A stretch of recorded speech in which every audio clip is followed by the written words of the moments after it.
Salam alaikum la famille des Z, j'espère que vous allez bien ainsi que tous vos proches. Bienvenue à tous et à toutes chez Renard des Surfaces, la chaîne qui parle, qui vit et qui respire le football. Les amis, on va parler de Walid Saadi, président de la Fédération algérienne de football et du COMEX, donc ce fameux comité exécutif de la CAF. Car comme vous le savez, Walid Saadi s'est présenté officiellement candidat aux prochaines élections du COMEX.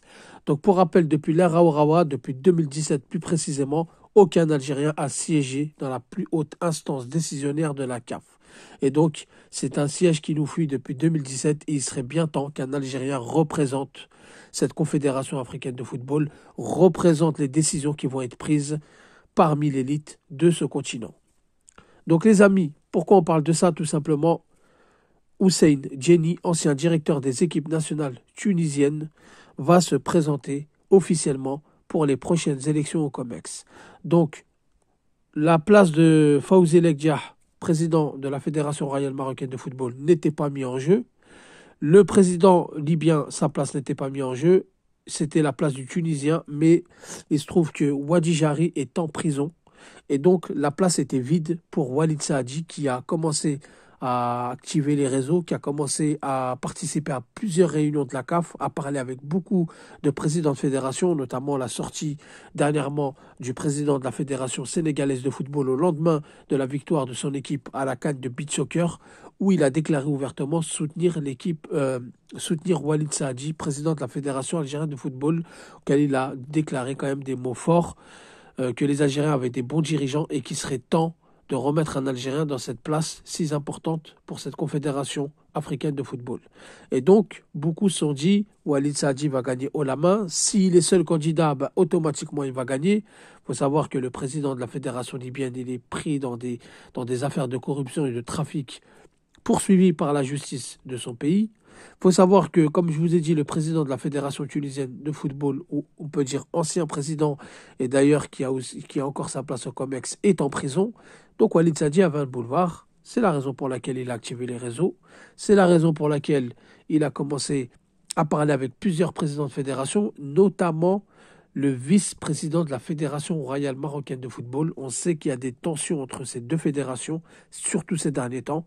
Et donc, il a parlé avec eux, il s'est entretenu avec eux, avec les présidents de la Tanzanie, avec le président sénégalais, etc., etc. Or que là, en mettant en lice un Tunisien, ça prouve qu'ils veulent contrer Walid Saadi, ça prouve qu'ils ne veulent pas le laisser prendre ce poste si important pour la Confédération africaine de football. Comme je vous l'ai dit, c'est la plus haute instance décisionnaire.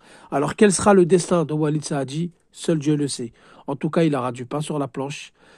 Il aura du travail, un énorme travail. Rappelez-vous Djaïd Zevzef qui avait reçu des garanties lors du Chan de la part de plusieurs présidents de fédération, de la part de Mostépé lui-même, et même jusqu'à Infantino qui avait participé à une réunion entre Zef et Zef et Mostépé.